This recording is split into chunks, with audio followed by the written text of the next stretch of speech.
Today we are going west from Menton as we continue our Côte d'Azur series. Our first stop requires us to cross the border again, but this time it is even quicker than Italy. Today we'll be crossing into Monaco.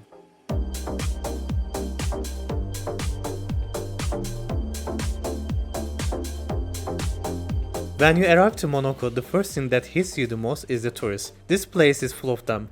Even the trains empty out after this stop. Indeed, we have been here before and even made an episode from here, linked in the description. It was our second video on this channel. However, while we did visit Monaco a few years back, we mainly showed you the old part of this microstate. Today we'll go to the more modern part of it.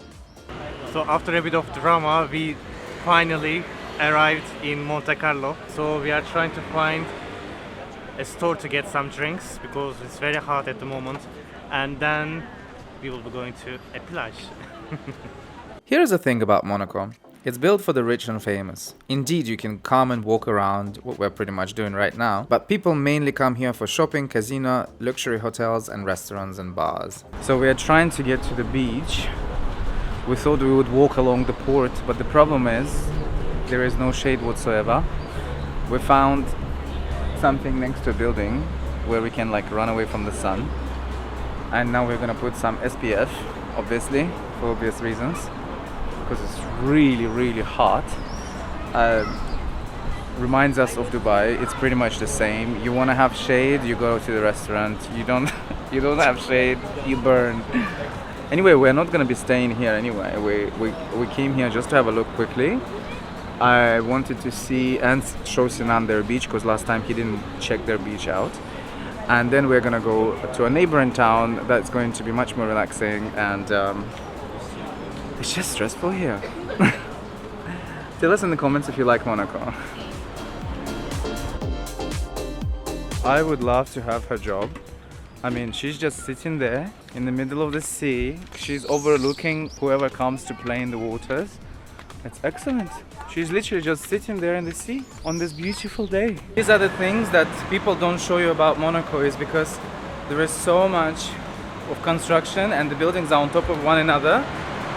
It's like a labyrinth of concrete.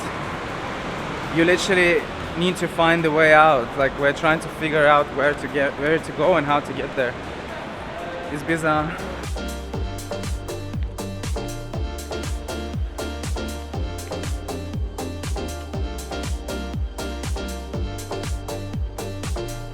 Apparently Sinan doesn't want to continue with Monaco, he's had enough of it. We're verifying where we're gonna go now next, because our original plan was to go to one of the neighboring towns and see which beaches, because we're looking for something really relaxing. Over here is just too many people, way too much action, and I feel like it's hotter here than in the rest of the country.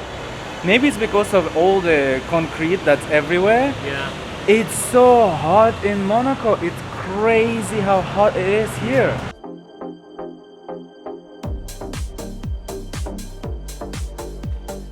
The platform is completely overrun by people, but because we're not going far, we don't need a train.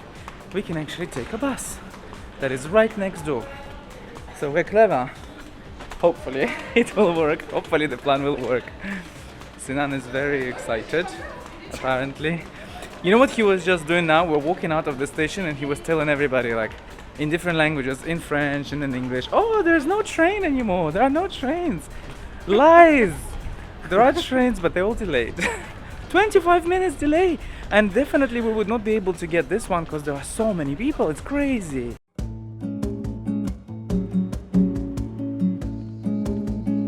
Since we didn't like the tiny beach in Monaco, we decided to come to the small town of Cap d'Ail, literally next door to the principality. This is where we found probably the best beach of this trip, Plage Mala.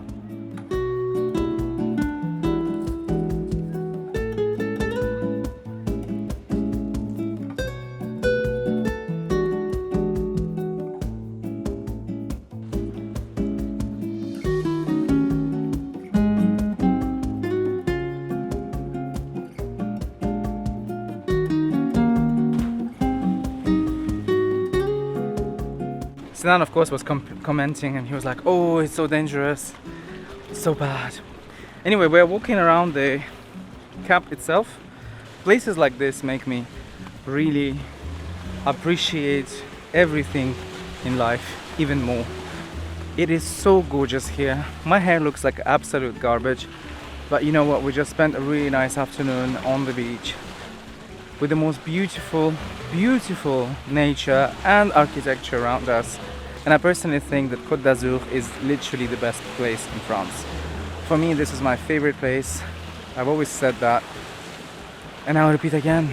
It's the most beautiful. It's the most beautiful place. Until 1860, Cap d'Ail was attached to County of Nice. It became a municipality in 1908. It experienced, until the 1940s, a prosperous period during which illustrious characters stayed here. These days, Cap d'Ail enjoys a privileged location and modern infrastructure on a magnificent site between sea and mountains. This whole belt that goes around is like a park. There are benches, there are tables, people are having their food, dinner, with this amazing view of the sea. It's incredible. It's just incredible.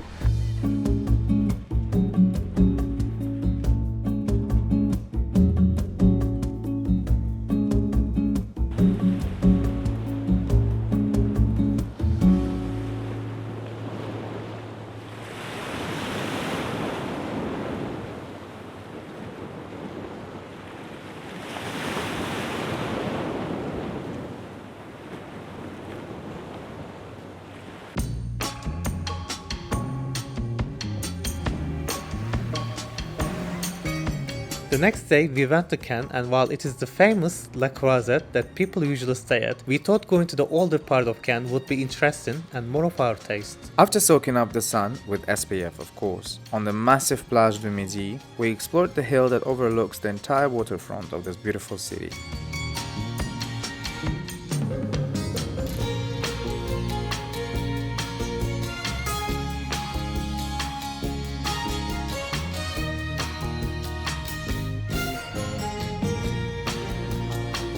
From here, it's easy to appreciate the beauty of Cannes and see why this city hosts the world-known film festival. When we travel, we try to experience locations based on how we feel, and these 3 stops felt like we just wanted to take it easy and get lost in the streets. We hope you enjoyed this episode and look forward to seeing you in the next one.